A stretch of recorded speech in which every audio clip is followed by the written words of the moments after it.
আসসালামু আলাইকুম। আজ চলে এলাম পুরান ঢাকার নাজিরে বাজারে বিখ্যাত বিরিয়ানি হানিফ বিরিয়ানি খাওয়ার জন্য। এসে দেখলাম দোকানের সামনে এত ভিড়, মনে হচ্ছিল না যে আজকে আর আমি বিরিয়ানি পাবো। দোকানের সামনে ঢুকতে বিশাল জ্যাম। এত জ্যামের মাঝখানে অনেক কষ্ট চিপা চাপায় ধাক্কাধাক্কি করে বসেছি আমি। ঢোকার পরেই দেখি বিপত্তি, একটা সিটও খালি নেই এবং কোথাও কেউ খাচ্ছে না, সবাই চুপ করে বসে আছে খাবারের অপেক্ষায়। প্রত্যেকটা ডেস্কে নামলে তারপর সবাইকে একসাথে সার্ভ করা হয়।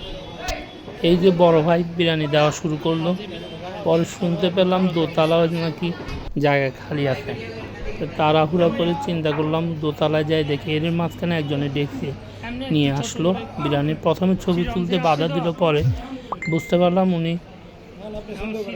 উনি সরে গিয়ে আমাকে জায়গা করে দিচ্ছে ভালো করে ছবি তোলার জন্য। ওই ভাইকে একটা ধন্যবাদ দিলাম। বড় ভাইকে জিজ্ঞেস করলাম রান্নাঘর কি পাশে? হ্যাঁ, উনি পরে দেখাই দিল যে এই পাশে রান্না হয়, তবে ওখানে ঢুকতে দেওয়া হয়নি। এর মাঝে আমি চেয়ারের জন্য প্রতিযোগিতায় দাঁড়িয়ে আছি, মনে হয় না 1 ঘন্টার আগে আমি বিরিয়ানি পাবো বা বসতে পারবো। চারিদিকে সবাই অধীর আগ্রহে বসে আছে, অনেকে তীর্থের কাকের মতো এদিক সেদিক তাকিয়ে আছে। এদিকে দেখতে পেলাম সবাই বিরিয়ানি সার্ভ করা শুরু করছে, সবাই একসাথে বয়রা। তবে বিরিয়ানি এখানে কয়েকটি ভাগে বিক্রি করা হয়। সবচেয়ে প্রথম হচ্ছে 320 টাকা স্পেশাল, যেখানে মাংস একটু বেশি দেওয়া হয়।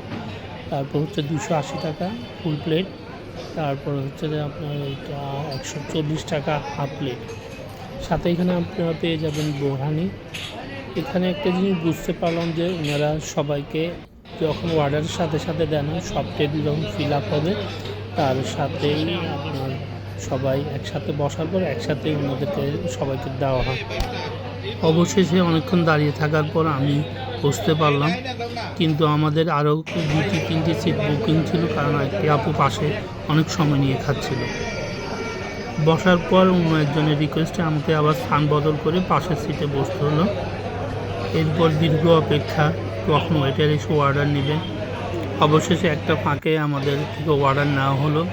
তারপর এক দীর্ঘ প্রতীক্ষার মাঝে আমি নিজের একটু সেলফি ভিডিও করে নিলাম, কখন আমাদের বিরিয়ানি আসবে।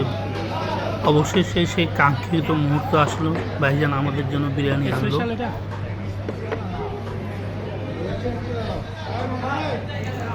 এই বিরিয়ানির একটা বিশেষত্ব বুঝতে পারলাম যে বিরিয়ানিতে তেমন একটা বেশি মশলা ব্যবহার করে না।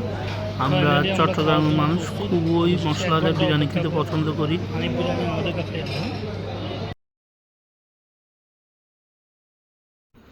এখন হচ্ছে খাওয়ার পালা, দেখি টেস্টটা কেমন। খাওয়ার পর বুঝতে পারলাম যে বিরিয়ানিটিতে তেমন একটা স্পেশাল কোনো কিছু নেই, এটা এভারেজ একটা স্বাদ।